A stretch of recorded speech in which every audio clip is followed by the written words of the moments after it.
বিসমিল্লাহির রহমানির রহিম। জান্নাত মুমিন জীবনের পরম আরাধ্য এক গন্তব্য। কিন্তু একজন নারী কিভাবে দুনিয়ার জীবনেই নিজেকে জান্নাতের যোগ্য করে গড়ে তুলতে পারেন? ইসলামের আলোকে আজ আমরা জানব জান্নাতি নারীর ৭টি বিশেষ লক্ষণ এবং তাদের জীবনযাপনের ধরন সম্পর্কে। ১. ইবাদতে একনিষ্ঠতা। জান্নাতি নারীর প্রথম লক্ষণ হল আল্লাহর প্রতি তার গভীর আনুগত্য। তিনি নিয়মিত ৫ ওয়াক্ত সালাত আদায় করেন এবং রমজানের রোজাগুলো অত্যন্ত ভক্তির সাথে পালন করেন। তার দিন শুরু হয় আল্লাহর জিকির ও ফজরের নামাজের মাধ্যমে। ২. সতীত্ব ও পর্দার হিফাজত। লজ্জাশীলতা একজন জান্নাতি নারীর প্রধান অলঙ্কার। তিনি নিজের সম্ভ্রম এবং সতীত্বকে আগলে রাখেন, মহান আল্লাহর দেওয়া পর্দার বিধান মেনে চলেন এবং পরপুরুষের দৃষ্টি থেকে নিজেকে আড়াল করে নিজের পবিত্রতা বজায় রাখেন। ৩. বিশেষ হাদিসের আলোকে জান্নাতি নারীর পরিচয়।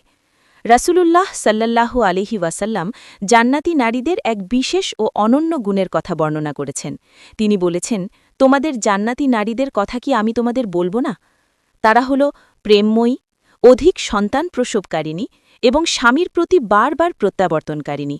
যার স্বামী রাগ করলে সে তার হাত স্বামীর হাতে রেখে বলে, আপনি সন্তুষ্ট না হওয়া পর্যন্ত আমি চোখের পাতা এক করব না, ঘুমোব না।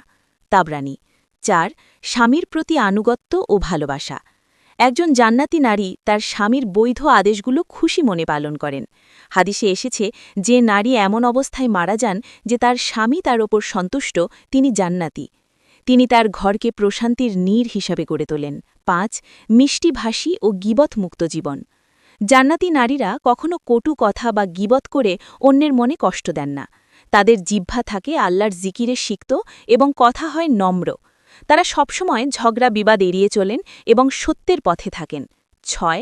অল্পে তুষ্টি ও সুক্রিয়া। সংসারের অভাব অনটন বা যে কোনো কঠিন পরিস্থিতিতে তারা বিচলিত হন না। আল্লাহ যা দিয়েছেন তাতেই তারা সন্তুষ্ট থাকেন। অন্যের প্রাচুর্য দেখে হিংসা না করে বরং সর্বদা আল্লাহর শুকরিয়া আদায় করেন এবং ধৈর্য ধারণ করেন। ৭. আদর্শ মা ও পরোপকারী হৃদয়। তিনি কেবল একজন আদর্শ স্ত্রী নন, বরং সন্তানদের অন্তরে দ্বীনের আলো জ্বালিয়ে দেওয়া একজন শ্রেষ্ঠ শিক্ষক। পাশাপাশি নিজের সামর্থ্য অনুযায়ী অভাবী মানুষকে সাহায্য করা এবং মানুষের কল্যাণ করা তার চরিত্রের অন্যতম বৈশিষ্ট্য। জান্নাতি হওয়া মানে কেবল পরকালের মুক্তি নয়, বরং দুনিয়াতেও এক সম্মানজনক ও পবিত্র জীবনযাপন করা। আল্লাহ আমাদের মা বোনদের এই গুণগুলো অর্জন করার তৌফিক দান করুন এবং তাদের জান্নাতুল ফিরদৌসের অধিবাসী হিসাবে কবুল করুন। আমিন।